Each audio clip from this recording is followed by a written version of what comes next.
Бәріміз де астанамыздың атын кімнің құрметіне арнап өзгерткенін білеміз. Алайда басқа қалалардың атауының мағынасын білесіздер ме? Бұл тарих-марихтың арнайы шығарылымы және біз бастаймыз. Қызылорда. Қаланың атауы бас кезінде Ақмешіт еді. Кейін қаланың атын Перовскқа өзгерткен. Ал 1925 жылдан бастап Қызылорда деп аталай бастады. Неге? Себебі сол кезде Қазақ Автономиялы Республикасының астанасын Орынбордан Қызылордаға ауыстырған еді. Қызылорда деген ол қызылдардың ордасы. Қызылдар деп өзін коммунистер атаған. Шымкент. Археологиялық мәліметтерге сүйенсек, Шымкент қаласының бірнеше мың жылдық тарихы бар. Шымкент сөзінің мағынасына байланысты әртүрлі ойлар бар, бірақ олардың бәрі бір ойға алып келеді. Шымкент деген жасыл қала. Мысалы үшін шым деген осы, ал кент парсы тілінен аударғанда қала дегенді білдіреді. Яғни Шымкент деген шымға толы мекен, жасыл мекен.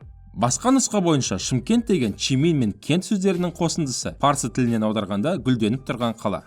Павлодар. 1720 жылы Коряков форпосты құрылып, кейін дамып, үлкейіп, гүлденіп, кейін станица дәрежесін алған еді. Бірақ сол деңгейде тұрып қалмай, ары қарай дами бастап, келесі қадам қала атағын алу еді. Дәл сол кезде Ресей патшасы 2-ші Александрда 6-шы ұлы Павел дүниеге келген. Осы жағдайды қолданып, жергілікті лауазымды адамдар қалаға Павлодар атауын беруін ұсынады. Жағымпаздану ғой. 2-ші Александрға бұл ұсыныс ұнап, қала мәртебесін беріп, атын Павлодарға ауыстырады. Павлодар Павелға сыйлық дегенді білдіреді. Қостанай. Бұл қаланың атауы аңыздарға толы. Бір аңыз бойынша Қостанай жерінде Қос пен Тана атты екі ару қыз болған. Солардың сұлулығына тамсанып, бұл жерді Қостанай деп атап кеткен. Басқа аңыз бойынша бір ер адам өз елінен кетіп, қазіргі Қостанай жерінде тұрақталады. Көшкеннен кейін оның Танай атты қызы қайтыс болған. Уақыт өте келе тағы бір қызы туып, оның атында Танай деп қояды. Бірақ бұл жолы да екінші қызы көз жұмады. Осылайша бір жерде Қостанай бұл өмірден кетеді. Осыған орай сол жерді Қостанай деп атап кетті. Қарағанды. Где, в Караганде деген сөзді талай естіген болғансыздар. Ал Қарағанды атауы нені білдіреді? Бәрі оңай екен. Қарағанды орналасқан жерде қараған атты өсімдіктер көп өседі екен. Сол қарағандардың да құрметіне қаланың атын Қарағанды деп атап кеткен. Ақтау. Мұнда қаланың аты бәрін айтып тұрғандай. Қала Каспий теңізінің жағалауында орналасқан, ал су жақтан қарағанда теңіз жағалауы Ақтау болып көрінеді.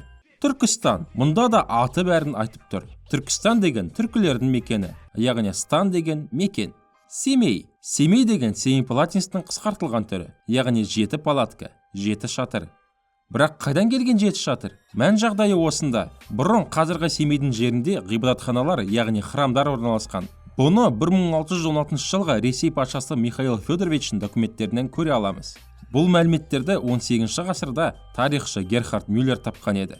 Ал жоңғар шапқыншылығы кезінде бұл ғибадатханалар Будда храмдарының рөлін атқарған.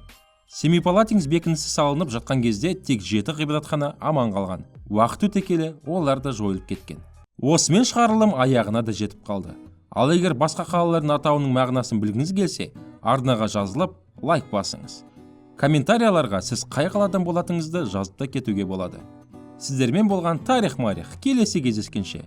Ал коронавирусты күтпей ақ қойыңдар.